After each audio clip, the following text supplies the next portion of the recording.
Watching my 15-year-old son pull away from the house by himself for the first time as a newly licensed driver is a special kind of fear for a mother.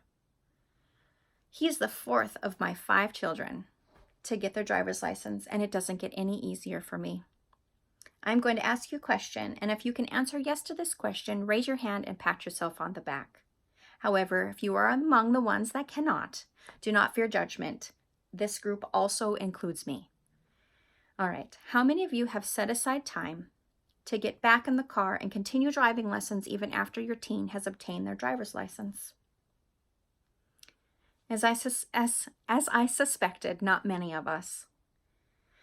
Now that I've asked you to get personal with me, allow me to introduce myself. My name is Lynn, and as I mentioned, I'm the mother of 4 licensed drivers, 3 of which are teenagers right now.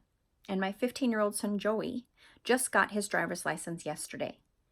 Since being parents of high schoolers brought us to this school district meeting today, I thought I would take the opportunity to inform you on a subject matter that we all have in common: our teens and our soon-to-be teen drivers, and the importance of ongoing driving lessons even after they have obtained their license to drive. As Joey pulled away yesterday, my fear prompted me to do some research. According to the Children's Hospital of Philadelphia Research Institute, car crashes are the greatest health and safety threat for our teens. Catherine McDonald, a PhD RN, spent at least 5 years studying why and how teens crash. She found that crash rates are highest among newly licensed drivers during their first year. McDonald conducted simulated driving assessments among teens within 3 months of their licensure and found that 43% of them had at least one crash during simulations.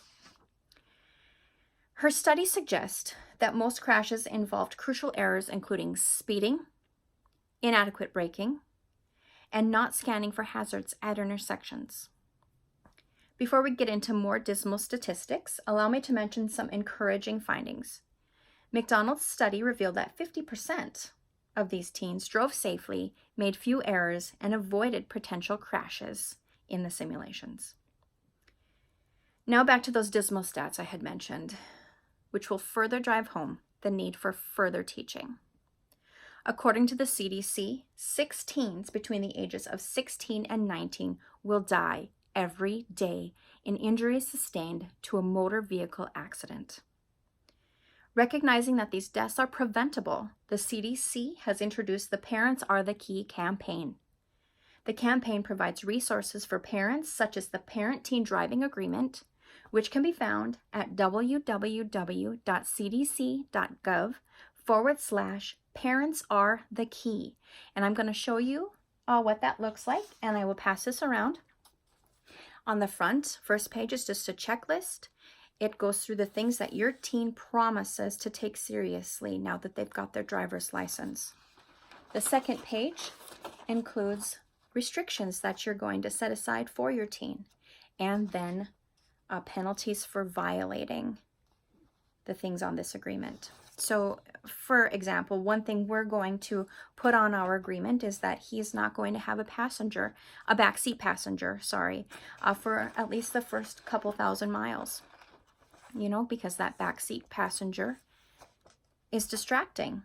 Also, we want him to understand that hands-free systems does not mean distraction-free. So we don't want him fussing with a hands-free Bluetooth radio or something like that. All right.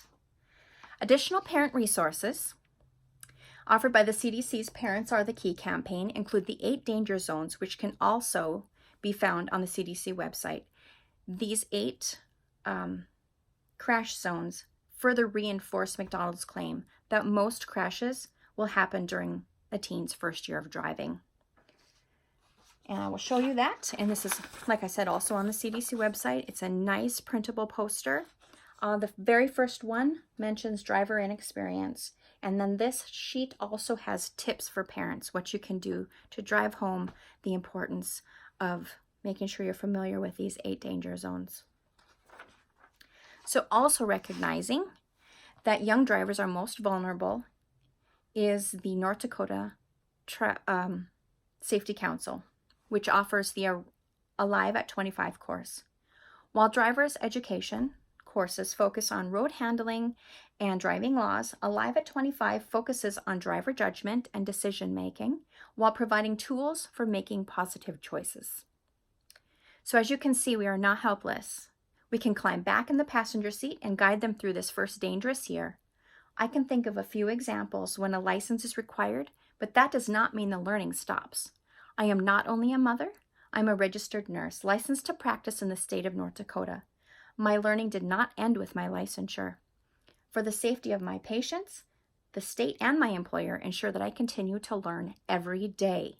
We should be in the same mindset for our teen drivers. Their lives depend on it. Thank you again.